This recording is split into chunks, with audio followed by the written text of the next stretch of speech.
이번에는 국민의힘 얘기로 좀 가보겠습니다. 어제 의총에서 5시간 가까이 격론이 오갔지만 결론을 내지 못했습니다. 김용태 위원장, 비대위원장 거취를 놓고 친윤계 의원들은 무슨 권한으로 그런 제안을 하냐, 개혁안 관련해서 그런 제안을 하냐, 나가라, 이제 그만 사퇴를 요구했고, 일부 친한계 의원들은 당을 살릴 수 있는 혁신안이다, 9월 전대까지 버텨줘라, 그러니까 사퇴해라, 버텨줘라, 이렇게 맞붙는 분위기였다고 해요. 김 위원장이 자신의 신임 여부를 당원 투표로 결정하라고 제안을 했는데 상당수 많은 의원들이 이거는 적절하지 않다, 이런 의견이었다고 하는데, 김영익 최고는 들으신 얘기 있으신가요? 아니 지금 말씀하신 그대로인데 저는 그거 얘기를 들으면서 아니 무슨 권한으로 그런 제안을 하냐? 이건 일반 당원도 할 수 있는 제안이에요.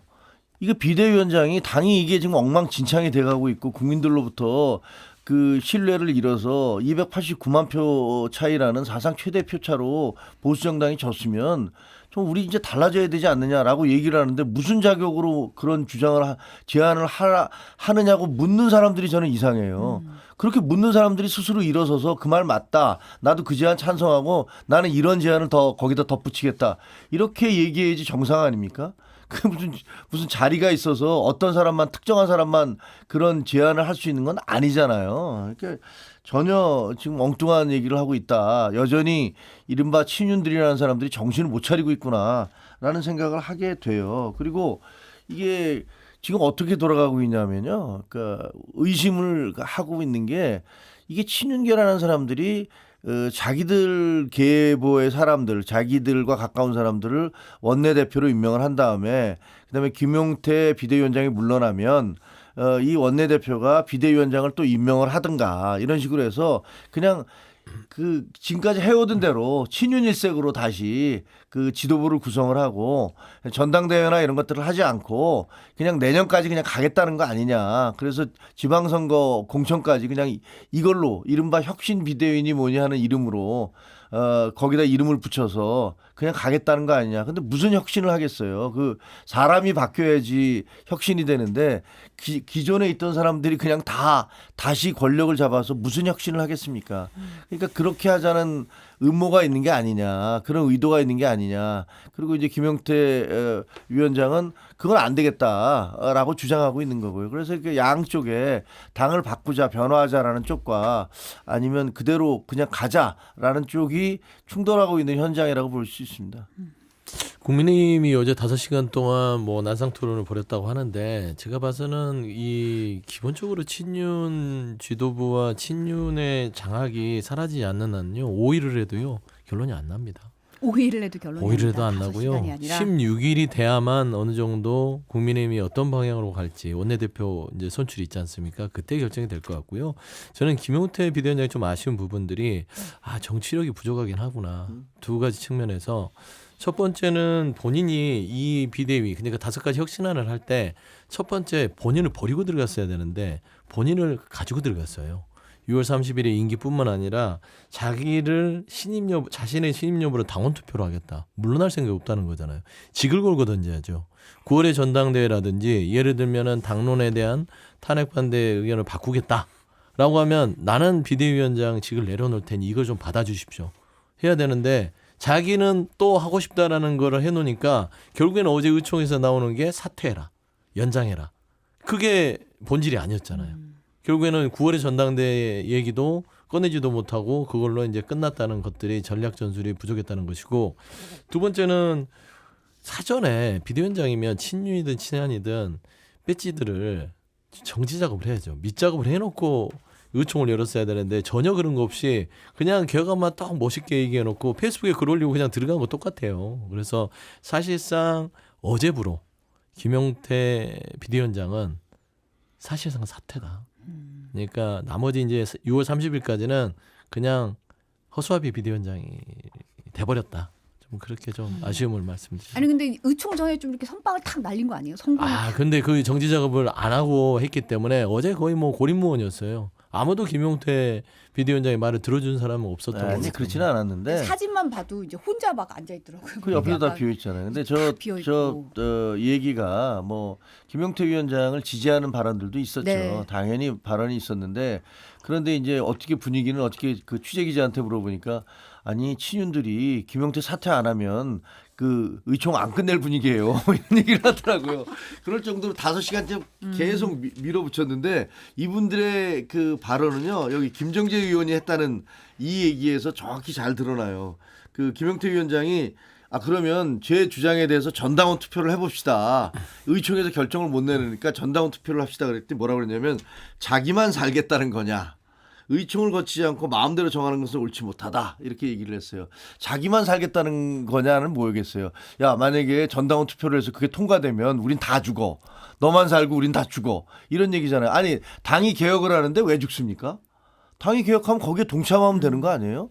근데 당이 개혁을 하면 나는 죽는다라고 생각하는 것은 그동안에 본인들의 어떤 활동이 어땠다는 거, 어떤 행동을 해왔다는 것들을 그 스스로 안다는 그런 얘기 아니겠어요? 그래서 저는 그 얘기 들으면서 야 본심이 저렇게 튀어나오는구나.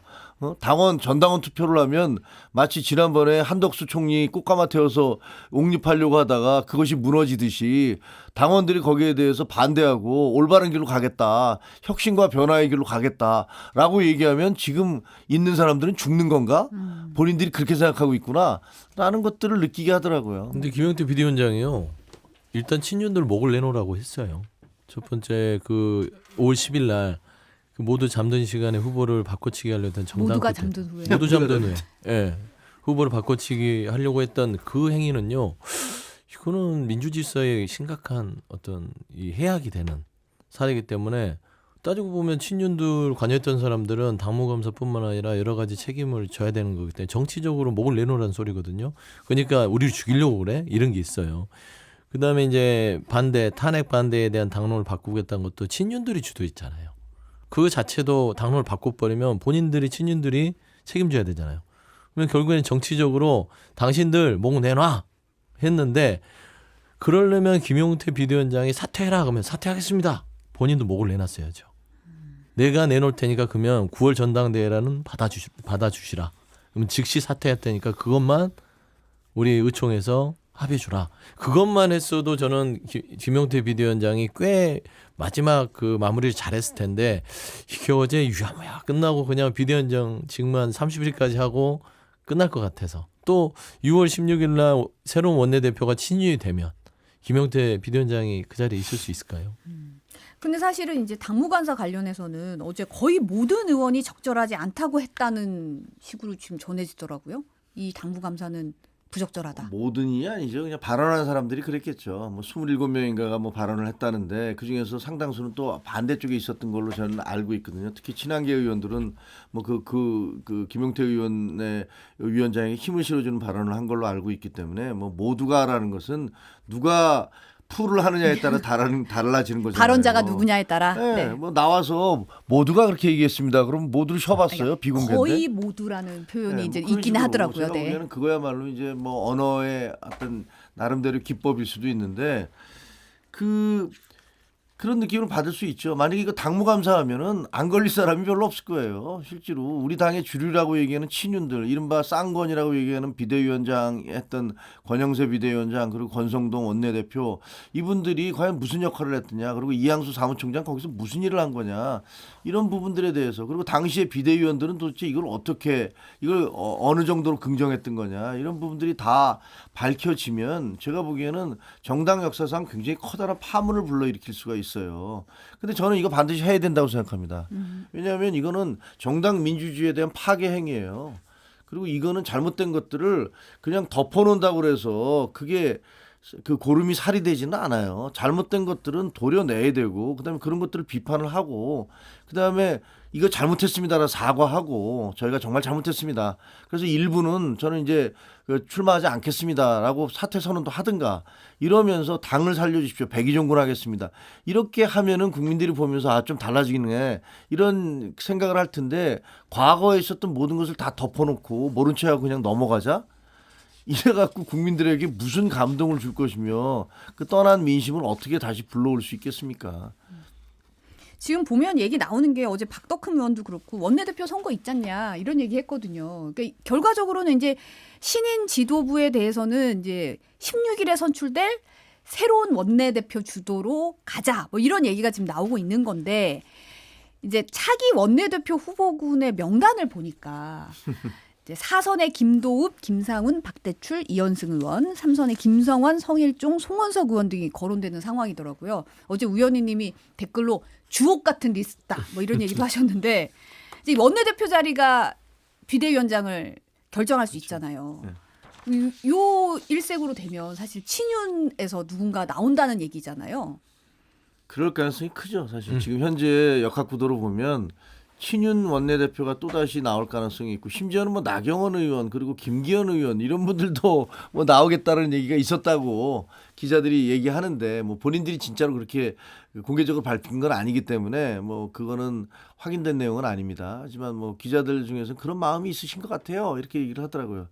그러니까 지금 근데 저는요 이게 지금 친윤 원내대표를 뽑아서 우리 당이 그동안 이번 대선을 통해서 이렇게 크게 국민들로부터 지탄을 받았는데 다시 회생할 수 있는 그 전기와 계기를 만들 수 있을까요?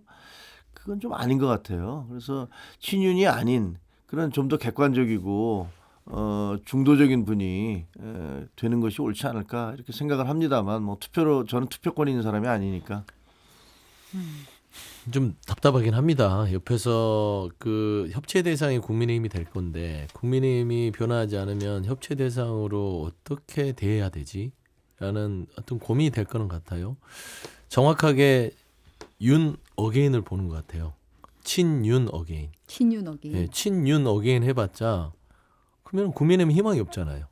사실상 내란 특검이 가동이 됐고 사실 제가를 했기 때문에 그럼 다음 주부터 이 내란의 특검 가운데 친윤 저는 지도부 중에 국회의원들도 일부 관련성이 없다고는 할 수 없어요. 왜냐하면 대통령과 계엄 당일날 전화를 하고 이후에다 효고했었기 때문에 그래서 저는 그런 부분까지 감안했을 때 국민의힘은 기회를 놓쳐도 한참 놓쳐버렸다.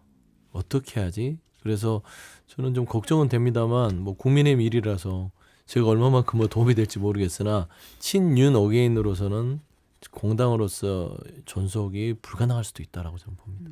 근데 사실 친윤이라는 말이 참 어폐가 있는 게 윤석열 전 대통령은 그렇죠. 탈당을 했는데 친윤들은 계속 남아서 기득권을 유지한다.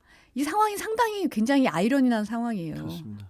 실제 김무식 위원장도 헤드리스 몬스터다 뭐 이런 말도 하기도 했는데 지금 김문수 전 대선 후보의 이제 행보가 심상치 않습니다. 나경원, 안철수 의원과 연달아 회동을 가졌고 지난주 말에 윤어게인 집회에 참석했다는 목격담과 사진이 온라인에 올라왔거든요. 사실은 이제 김 전 후보는 여기에 대해서는 사실이 아니다. 근처에 병원 가는 길이었다. 뭐 집회 참석은 아니었다. 이런 식으로 해명을 하긴 했는데 김종현 최고위원도 SNS에 이 사진들 올리셨잖아요. 이 해명 어떻게 보십니까? 말 안 되는 소리죠. 뭐 왜냐하면요, 나는 그냥 우연히 병원 가는 길에 우연히 지하철 7번 그 시간대 거기서 모이고 있는 그 시간대에 들어가서 그 사람들과 사진을 찍고 그냥 박수를 받으면서 환호를 들으면서 버스 타고 갔은 거야. 마침 공교롭게도. 마침 우연히 그렇게 됐던 거야. 그거 정치판에 있는 사람 중에서 믿을 사람이 누가 있겠습니까? 그리고 더 재밌는 건 그 다음 날 토요일 날 그런 일이 있었고 그 다음 날은 횃불 청년단과 함께 이거 윤어게인 주장하시는 분들이잖아요. 화면에 나오고 있습니다만 저분들과 관악산을 또 등산을 하셨어요. 그 관악산도 우연히 저분들과 마주쳐서 가신 건가요? 그러니까 이게 앞뒤가 안 맞는 말씀을 하고 계신 것 같고요. 근데 저는 그 김문수 후보님 보면은 좀 이해가 잘 안 돼요. 어떻게 보면 한덕수 총리를 꽃가마 태워서 옹립하려고 했던 분들이 친윤 아닙니까? 그래서 그거에 대해서 본인이 뒤통수 3개 맞은 분이시잖아요. 그리고 그 선거 진행되는 과정에 있어서도 제가 알기에는 그 캠프에 있는 분들이 친윤들에 대해서 상당한 불만을 토로를 했어요. 열심히 뛰지도 않고 자금 지원도 제대로 안 되고 있다. 뭐 이런 얘기를 했던 거거든요. 그리고 또 본인이 이제 그만두고 난 다음에 어떤 해산 집회에 가서는 그러니까 마무리 집회에 가서는 나보러 당대표 되라고 하는 것은 쓰레기 더미에 가라는 것과 마찬가지다. 뭐 이런 얘기도 하셨는데 근데 그 이후에 하시는 행동들을 보면은 저게 뭐지라는 생각이 들어요. 다시 친윤 어게인 그리고 또 거기에는 자통당과 관련된 분들도 꽤 있는 걸로 알려져 있으니까 그런 분들과 다시 손을 잡아서 그 무슨 당내 진입을 다시 시도하시려는 건가? 뭔가 하여간 좀 이해할 수 없는 행동들이 많습니다. 김문수 전 후보가 사실상 정치적으로 비빌 언덕이 자통당밖에 더 있겠어요. 자유통일당밖에 없어요. 사실상 국민의힘에서 자산이 김문수 전 후보는 없어요. 친윤들이 장하고 있는데 친윤들이 김문수 전 후보에 대해서 대우를 해줄까요? 안 해주죠. 잘라서 한덕수 총리를 옥내배하려고 했던 사람들이 지금 현재의 주류인데 김문수 후보는 그냥 울며 겨자 먹기식으로 그냥 국민의힘의 대선 후보 뛰었던 겁니다. 그렇기 때문에 김문수 전 후보도 그걸 알고 있고 본인의 정치적인 어떤 고향 또 태생이었던 그 정광훈 씨를 떠날 수가 없다라는 측면에서는 뭐 왜 굳이 거짓말을 하는지 모르겠어요. 그게 더 저는 의아해요. 우연히 병원을 갔다? 그냥 만나면 만났다고 하세요. 우리 대한민국의 상식을 조금 어지럽히지 않았으면 좋겠다. 그런 말씀드립니다. 어제 의통에서 이제 전당대회 개최 시기에 대해서는 상당수 의원들이 9월 이전 8월 안에 빨리 개최하는 게 좋겠다. 뭐 이런 얘기가 나왔다는 건데 이렇게 되면은 한동훈 전 대표 다시 등판하는 건가요? 그건 모르겠습니다. 그러면 본인 굉장히 고민을 하고 있고 뭐 주변에 있는 저를 포함해서 주변에 있는 사람들도 어떻게 해야 될 건가. 그러니까 좀 대표가 너무 소모되는 것 같은 느낌이 있어요. 한동훈 전 대표가 너무 소모되는 것 같은 느낌이 있어서 좀 쉬는 것도 나쁘진 않겠다라는 생각을 하는데 그 문제가 이거죠. 야 이거 우리 당이 이러다가 완전히 망가져버리고 괴멸돼버리는 거 아니냐. 그런 공포가 좀 있어요, 사실은. 이게 다시 친윤들을 중심으로 해서 친윤과 결합한 혹은 또 뭐 김문수 후보님이 만약에 대표로 추대한다는 설까지 있으니까 그런 식으로 나와서 자통당, 우리공화당 이런 분들이 우르르 몰려 들어오고 윤호개인 세력이 들어오고 친윤이 다시 장악을 하면 야 도대체 우리 당이 이 생존이 가능할까? 라는 부분에 대한 두려움과 공포가 있어요. 그러니까 이거를 그러면 여기에 맞서 싸워야 되는 거냐 아니면 야 그냥 어차피 나도 뭐 일부에서는 막말로 이런 얘기도 해요. 그냥 나도 망가진다. 그러면 막 와달라고 애원할 거다. 그때 가라. 뭐 이런 얘기도 있는데 그게 올바른 태도인 건지 그 부분에 대해서는 뭐 본인의 결단을 기다리는 수밖에 없습니다. 국민의힘이 이거는 뭐 상상이지만 정말로 개혁하고 환골달태를 할 각오가 안 되면 다시 뭐 친윤 어게인 또 윤 어게인 이런 세력들로 규합이 되잖아요. 그러면 우리가 못 볼 지도부를 또 볼 수도 있어요. 김문수 전 후보를 대표로 추대하고 정광훈 씨가 최고위원 되고 김계리 씨 최고위원 되고 막 이렇게 해서 국민의힘이 그런 식으로 된다면 이재명 정부에서는요 협치의 대상에서 영원히 소외될 수 있다. 그러니까 협치와 통합도요 원칙의 어떤 부합이 돼야만 대상으로서 분류가 되지 여전히 탄핵에 반대하고 윤석열이라는 그림자 속에서 있는 당은 협치 대상으로서는 아마 여겨지지 않을 것 같습니다. 이런 와중에 홍준표 전 대구시장이 신당 창당 가능성 시사했어요. 자신의 소통 채널인 청년의 꿈에서 홍카 중심의 신당이 이었으면 좋겠다라는 말에 알겠습니다라고 답을 한 거예요. 또 다른 지지자가 준석이네로 간다는 설이 돌아서 모두 멘붕이다. 개혁신당으로 가면 박쥐 이미지를 뒤집어쓰게 된다라고 쓰니까 그건 낭설이다라고 일축했습니다. 그런데 개혁신당은 내년에 가면 좋겠다라는 글에는 알겠다라고 답해서 이거 약간 여지를 두긴 했거든요. 참 이거 어떻게 보세요? 내 마음 나도 몰라죠 뭐. 이거 그 어떻게 하면 나는 정치적으로 다시 복귀할 수 있을까? 뭐 이런 거 제일 많이 고민하실 거 아니에요. 여러 안을 두고. 여러 안을 놓고. 그러니까 여기서 나온 대답 중에서도 나중에 본인이 제일 유리하다고 생각되는 그런 길을 찾아서 가실 거라고 봐요. 그게 뭐가 될지는 잘 모르겠습니다. 정계 은퇴는 아니네요. 아니죠. 본인이 아니라고 했어요. 그거 믿은 사람 거의 없어요. 그러니까 처음에 정계 은퇴를 얘기했다가 정계 은퇴가 아니라 국민의힘에서 정계 은퇴다. 참 무슨 말인지 모르겠으나 국민의힘에서 정계 은퇴? 근데 국민의힘 내부에서 정계 은퇴다. 그러면은 다른 데서는 정치 활동을 하겠다는 소리잖아요. 그래서 말씀한 대로 본인 마음도 본인이 모르실 것 같아요. 지금. 이런 와중에 개혁신당 이준석 의원을 제명해달라는 국회 국민청원 동의자 수가 지금 현재 49만 8,271명이 됐습니다. 와우. 오늘 내로 50만 돌파할 것 같은데. 일주일밖에 안 됐죠. 네. 거의 뭐 일주일밖에 안 됐는데 50만 돌파를 눈앞에 두고 있고 지난해 한 달 만에 이제 143명이 넘게 동의한 윤석열 전 대통령 탄핵소추 청원에 의해서 역대 두 번째 동의수를 기록할 걸로 보이는데 30일 동안 5만 명이 동의한 청원은 국회가 심사하도록 돼 있잖아요. 그렇습니다. 뭐 이미 그 숫자는 넘었어요. 네, 해야죠. 일단은 그대로 두면 100만까지도 갈 가능성이 높다고 봅니다. 왜냐하면 이준석 의원이 했던 지난 대선에서 3차 TV 토론에서 했던 말은 특정 많은 계층에서 분노를 일으킬 만한 사안이었고 정치인으로서 해서는 안 될 부적절한 발언이었기 때문에 정치인이라면은 본인의 행동에 대해서 책임을 지는 건 당연한 것이고 이준석 의원이 얘기하는 어떤 젊은 새로운 정치는 그런 거 아닐까요? 압도적인 새로움은 책임지는 정치 그런 걸 보여주는 것이고 실은 뭐 제명까지는 안 가더라도요 최소한 뭔가 정치적인 사과라든지 어떤 책임을 물을 수 있는 조치는 내려지지 않을까 좀 그러게는 보입니다. 1979년에 그 YS 김영삼 전 대통령이 그 YH 노조가 이제 민주당사에 와서 농성을 했다는 그 이유로 해서 제명을 당했어요. 네. 근데 사실 그게 결국 박정희 정부가 몰락하게 되는 그 결정타를 날렸던 거거든요. 그래서 저는 뭐 이것을 그 국회의원을 그 제명을 한다 이런 것들은 좀 쉽게 될 수도 없고 그게 또 올바른 해법은 아니라고 생각을 합니다. 그러나 이준석 그 의원이 했던 그런 발언들 그리고 그 이후에 그 발언보다도 그 발언 이후에 이어졌던 그 변명의 행태들이 더 안 좋거든요.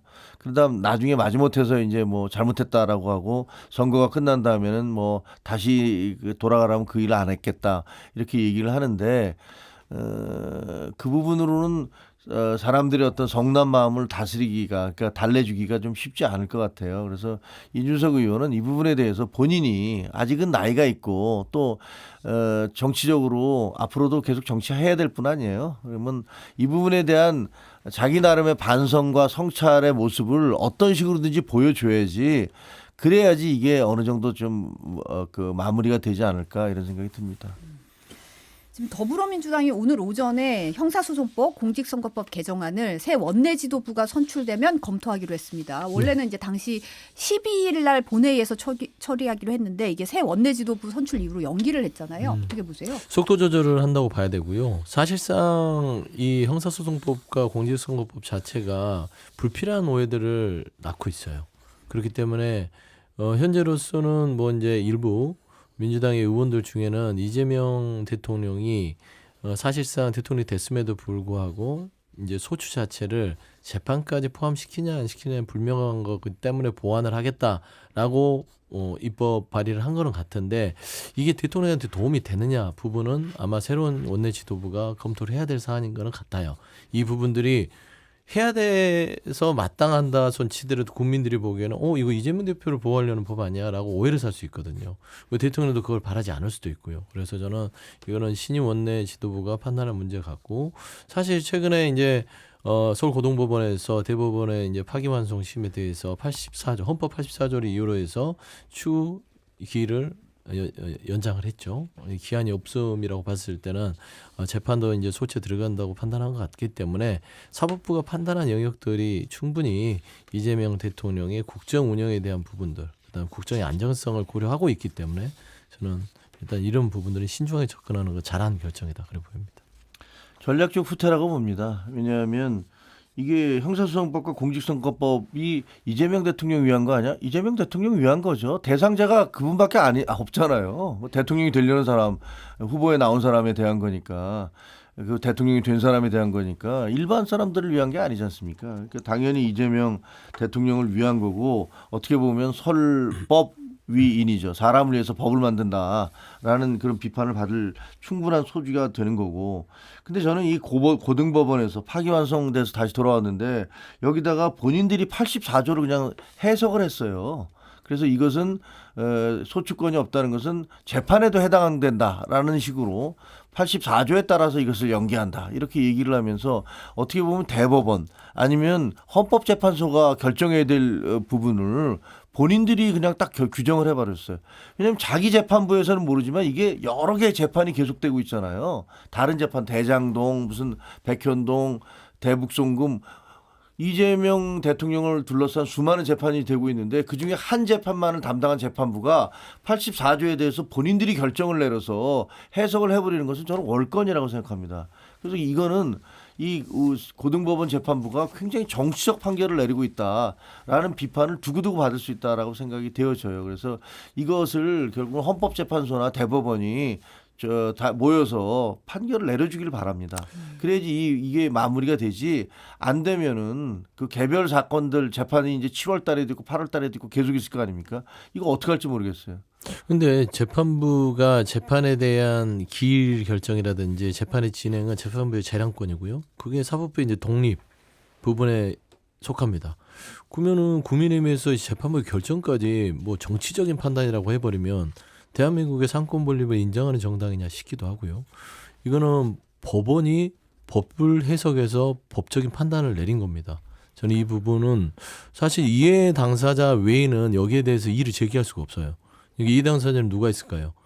재판 대상자인 이재명 대통령 아니면 검찰 측이 있겠죠. 그러면 검찰이 여기에 대해서 이의를 제기를 할 수는 있는데 이조차도 재판부의 재량인데 재량에 대해서 이의를 제기하기도 되게 어렵거든요. 재판부가 안 받아들이면 끝이에요. 그래서 제가 이제 형소법이나 공소법 개정안을 이거를 저는 속도 조절 잘했다고 보는 건 형소법과 공소법을 통과를 시켜버리면 이걸 고리로 해서요. 헌법재판소로 타고 들어갑니다. 그래서 저는 이 부분들은 국민의힘에 비밀을 주지 않기 위해서라도 일단은 신중하게 검토를 하는 게 좋은 전략이다. 제가 보기엔 이건 재량권 남용이 맞습니다. 왜냐하면 재판부가 재판을 하다가 이거는 헌법과 위배되는 것 같은데 라면 그러면 헌법소원을 재판부가 낼 수가 있어요. 헌법재판소에서 이거 아무래도 좀 이상해요. 이 법이. 그러니까 한번 확인을 해 주세요. 이렇게 요구를 합니다. 그렇게 할 수 있는 권한이 있어요. 근데 아까 말씀드렸던 대로 이것은 본인 재판, 이 재판뿐만이 아니라 이재명 대통령과 관련된 여러 개의 재판이 있는 거예요. 그렇기 때문에 그쪽에서는 만약에 연기를 한다 하더라도 84조 운운 이런 얘기를 하면 안 돼요. 84조에 대한 것은 헌법재판소나 아니면 대법원에서 그 결정을 내려야 되는 건데 고등법원에서 다른 재판부에서 재판하는 것까지 자기들이 관여하는 듯이 이건 84조에 따라서 내가 연기하는 거야 라고 얘기하는 것은 저는 제가 보기에는 월권이고 그것은 상권 분립이나 재량권과는 아무 상관이 없는 얘기다 이렇게 생각합니다. 주기현 판사도 그러면은 잘못됐네요.